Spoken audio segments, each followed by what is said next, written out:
vou falar um pouco do trabalho de divulgação que o Museu de Arte Sacra da Universidade Federal da Bahia tem feito principalmente durante o tempo de pandemia.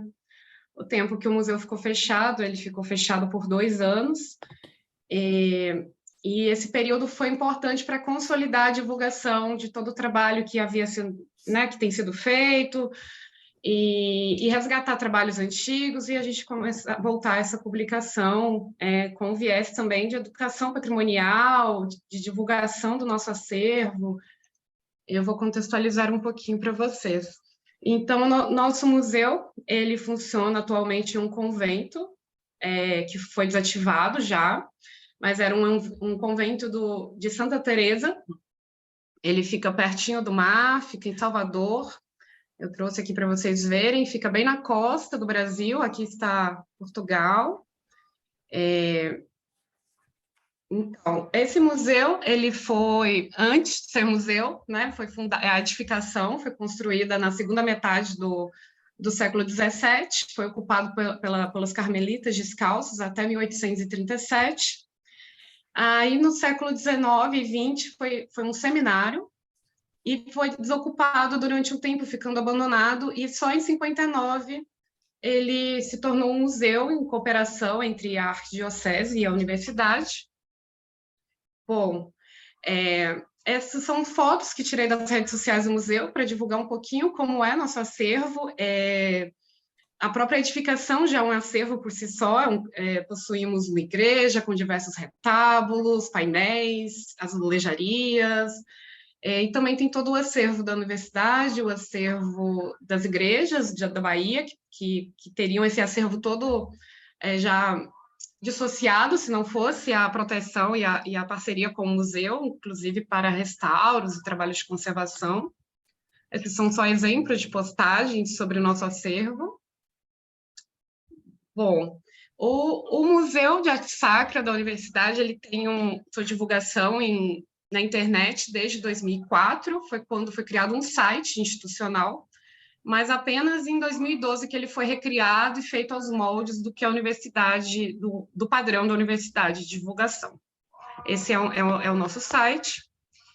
Esse é o nosso Facebook, que foi criado em 2013, também nessa corrente das redes sociais, de engajamento nas redes. Só em 2017 foi criado o Instagram do museu.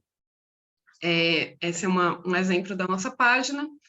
E o trabalho que eu trago para vocês é uma análise qualitativa e quantitativa das postagens, e como que isso está repercutindo no trabalho que tem sido feito no museu. Bom, para trazer os índices aqui, eu usei uma contagem manual, uma seleção de quais tipos de postagens seriam interessantes, seriam analisadas, foi uma análise qualitativa, e para as partes quantitativas eu utilizei a própria ferramenta que o Instagram, que a rede social fornece, para contas comerciais, que se chamam Insights no Instagram. E também utilizei uma ferramenta robô de coleta de dados, que é o Phantom Buster. E ele fornece planilhas com todos os dados da conta, os comentários, quantidade de curtidas e etc.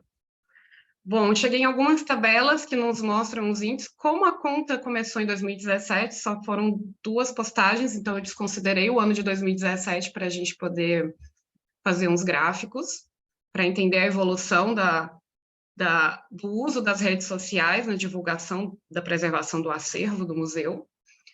E aqui são a interação por comentários do público, dos usuários.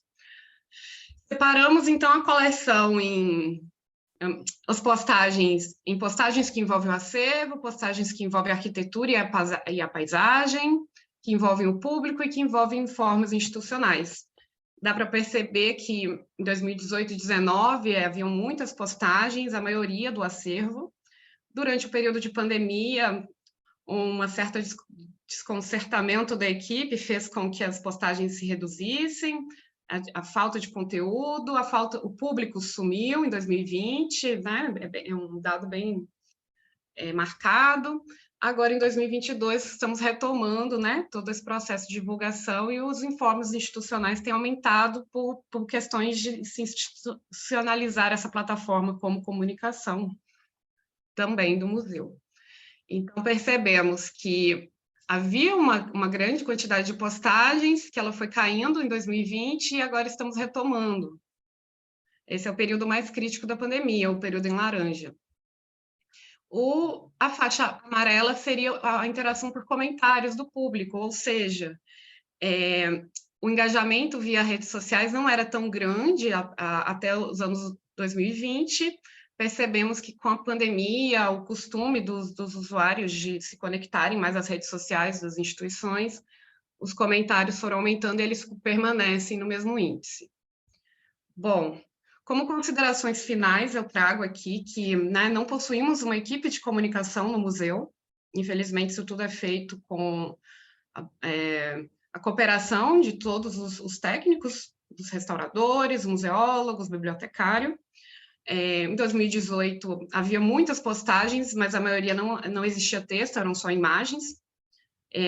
Havia uma inexistência de informações, de informes institucionais. Os índices de 2020 refletem esse momento da pandemia, inicial da pandemia. Já em 2021, há a tentativa de vincularmos informes de palestras virtuais, divulgação do acervo, mostrar ao público em séries rememorativas, retratando visitantes do passado. Já a partir de 2022, estamos tentando criar comunicações que integrem público, acervo, arquitetura e ações de preservação do museu. Juntamente, né, com essa retomada do trabalho presencial, o amadurecimento do potencial das redes sociais na divulgação da preservação do patrimônio, e cresce, né, o aumento do número de informações, de informes, nos mostra como que o Instagram do museu tem se institucionalizado na prática como uma ferramenta de comunicação com o público e, consequentemente, né, uma ferramenta de debate e de exploração, né, de como que estão sendo feitas as atividades de preservação do acervo. Bom, aqui eu deixo o meu contato. No decorrer da apresentação, apresentei as redes sociais do museu, então não achei que merecia caber aqui. Qualquer dúvida, qualquer questão, estou à disposição.